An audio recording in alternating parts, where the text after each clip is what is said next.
بسم اللہ الرحمن الرحیم۔ دور جہالت کی بات ہے کہ ایک بڑے شخص نے جب نبی کریم صلی اللہ علیہ وآلہ وسلم کو حضرت فاطمہ زہرا سلام اللہ علیہا کے ساتھ محبت کرتے ہوئے دیکھا تو حیرت زدہ ہوگی۔ پھر اس کی آنکھوں سے آنسو نکل آئے، سوچنے لگا کہ کس طرح بے دردی سے میں نے اپنے پیارے جگر کو صرف دور جہالت کے رسم و رواج کی بنا پر زندہ درگور کر دیا تھا۔ یہ معاملے دیکھ کر نبی اکرم صلی اللہ علیہ وآلہ وسلم نے فرمایا، آخر کیا داستان ہے؟ انہوں نے بیان کرنا شروع کیا کہ میری بیوی حاملہ تھی۔ ان دنوں میں ایک سفر پہ گیا ہوا تھا۔ جب کافی عرصے بعد پلٹا تو اپنے گھر میں ایک بچی کو کھیلتے ہوئے دیکھا اور بیوی سے پوچھا کہ یہ بچی کون ہے؟ تو بیوی نے کہا یہ ہماری بیٹی ہے۔ پھر اس نے کسی نامعلوم خوف کے تحت التجا آمیز لہجے میں کہا، ذرا دیکھو تو صحیح کس قدر پیاری بچی ہے، اس کے وجود سے گھر میں کتنی رونق ہے، یہ اگر زندہ رہے گی تو تمہاری یادگار بن کر تمہارے خاندان اور قبیلے کا نام زندہ رکھے گی۔ میں نے گردن جھکا لی اور بیوی کو کوئی جواب نہیں دیا، لیکن لڑکی کو بغور دیکھتا رہا۔ لڑکی کچھ دیر تو اجنبی نگاہوں سے مجھے دیکھتی رہی، پھر نہ جانے کیا سوچ کر بھاگتی ہوئی آئی اور میرے سینے سے لپٹ گئی۔ میں نے بھی جذبات کی روح میں اس کو آغوش میں بھر لیا اور پیار کرنے لگا۔ کچھ عرصہ ایسے ہی گزرا کہ لڑکی آہستہ آہستہ بڑی ہوتی رہی اور کافی ہوشیار بن گئی۔ جب وہ اپنی بلوغت کے قریب پہنچ گئی تب اس کی ماں کو میری طرف سے بالکل اطمینان ہو چکا تھا۔ میرا رویہ بھی بیٹی کے ساتھ محبت آمیز تھا۔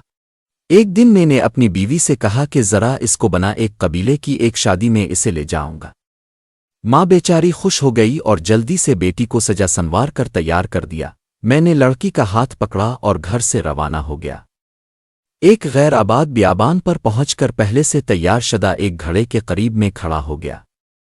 لڑکی بڑی خوشی کے ساتھ اچھلتی کودتی چلی آ رہی تھی۔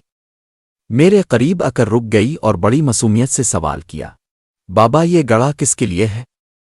میں نے سپاٹ لہجے میں اس سے کہا کہ اپنے خاندانی رسم و رواج کے مطابق میں تم کو اس میں دفن کر دینا چاہتا ہوں، تاکہ تمہاری پیدائش سے ہمارے خاندان اور قبیلے کو جو ذلت و رسوائی ہوئی ہے اس سے نجات مل جائے۔ لڑکی کو صورتحال کا اندازہ ہوا تو اس کے چہرے کا رنگ اڑ گیا اور قبل اس کے کہ اس کی طرف سے کسی رد عمل کا اظہار ہو، میں نے اس کو گڑے میں دھکیل دیا۔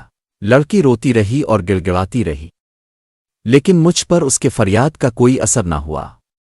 میں نے گڑے کو مٹی سے بھر دیا، اگرچہ آخری وقت تک وہ ہاتھ اٹھائے مجھ سے زندگی کی بھیک مانگتی رہی، التجا کرتی رہی، لیکن افسوس میں نے اپنے دل کے ٹکڑے کو زندہ درگور کر دیا۔